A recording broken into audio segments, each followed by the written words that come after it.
एक सेकंड। राजकुमार भाटी जी पहले इसी पर आइए, तो किशोर तिवारी और संजय राउत कह रहे हैं, वाकई इसको गंभीरता से लिए जाने की जरूरत है, मीडिया के बयान को गंभीरता से तो हर बयान और हर सूचना ली जानी चाहिए अगर सरकार जिम्मेदार है तो।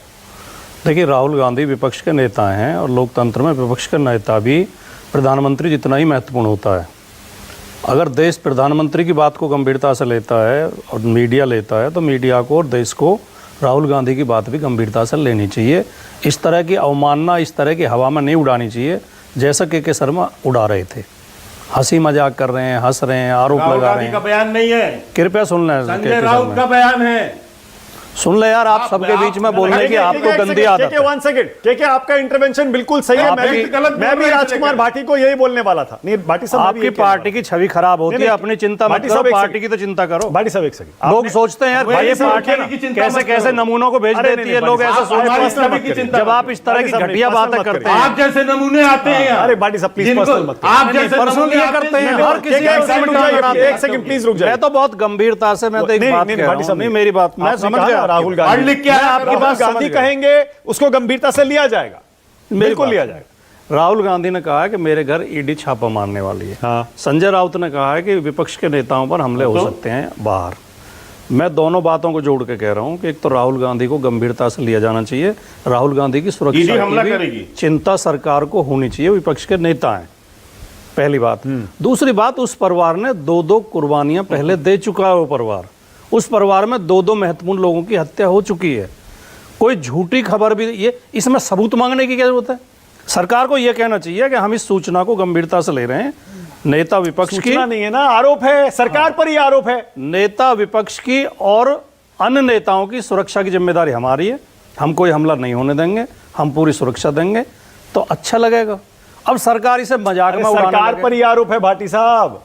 संजय राउत और किशोर जी क्या कह रहे हैं? सरकार विदेश में हमले की साजिश रच रही है विपक्षी नेताओं पर। मैं कैसा आरोप है ये? इतनी आलोचना मैं जरूर करूंगा कि सरकार पर इस तरह का आरोप लगाने से मैं सहमत नहीं हूं।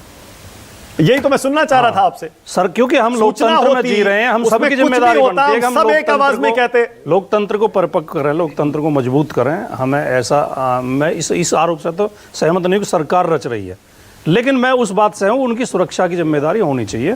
और राहुल गांधी के बारे में 2-3 बार बीच में भी ऐसी खबरें आई हैं कि कहीं भीड़ में या उसमें प्रयास किया, जब वो भारत यात्रा के दौरान भी कुछ लोग चले गए थे अंदर तक और उसमें संदेह उठे थे। फिर मैं कह रहा हूँ वो निराधार भी सही, बिल्कुल संदेह सही। जैसे वो हुआ था कि कैमरे की लाइट कह रहे हैं ये। हाँ, जब राजीव गांधी की हत्या हुई थी तब भी तो जो आरोप जो हत्यारे थे वो कैमरा ले गई तो उनके पास तक पहुंचा था, पत्रकार बन गई तो वो पहुंचे थे।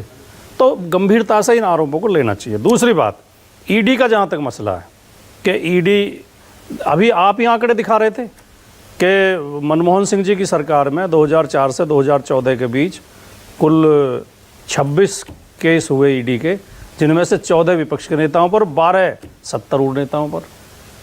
ये होता है लोकतंत्र, ये होती है सरकार, ये होती है भ्रष्टाचार के खिलाफ कार्रवाई या एक एजेंसी की कार्रवाई।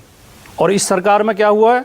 126 शायद दिखा रहे थे आप, जहां तक मैं देख रहा था। 90% तो 126 में से 121 विपक्ष के नेताओं पर, और उनमें भी जो सत्ता पक्ष के नेता वो भी वो हैं कि जो पार्टी बदल के आए हैं, जिनके खिलाफ थोड़ा बहुत कार्रवाई हुई है, वो भी दबा दी गई है, फिर फाइल रोक दी गई हैं।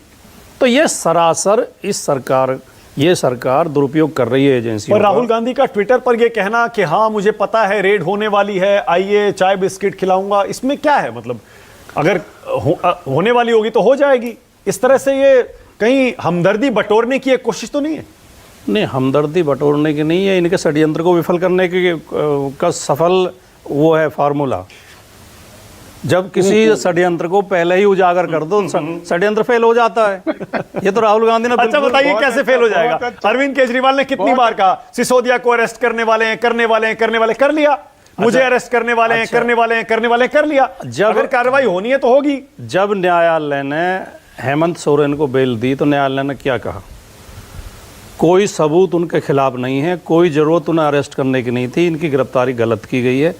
एक निर्वाचित मुख्यमंत्री को, एक राज्य के मुख्यमंत्री को 5 महीने तक आप अवैध रूप से जेल में रख सकते हैं, उसे रिजाइन करना पड़ता है और वो तो वो पार्टी मजबूत थी वहां पर, अपने राज्य में मजबूत थी, सरकार गिरी नहीं। वरना आपने कोशिश की कि सरकार को गिरा दिया जाए, विधायकों को खरीदने की भी कोशिश की, डराने धमकाने की भी कोशिश की। ओके। 3-4 राज्यों में कामयाब भी हुए, डरा धमका के विधायकों अदला बदली करके किशोर तिवारी जी की सरकार गिरा दी। महाराष्ट्र में, उसमें कर्नाटक में सरकार गिराई, मध्य प्रदेश में सरकार गिराई। तो ये जब चल रहा हो देश में कि बिना सबूत के, बिना जरूरत के एक निर्वाचित मुख्यमंत्री को 5 महीने जेल में रख सकते हो, तो साधारण व्यक्ति को क्या न्याय मिल रहा होगा, हम जैसे कार्यकर्ताओं को क्या न्याय मिल रहा होगा, ये कल्पना की जा सकती है। ठीक है, ओके। तो सरकार तो संदेह के घेरे में है। सरकार के की विश्वसनीयता तो आम जनता में है नहीं कि सरकार निष्पक्ष काम करती ओके, है। अब और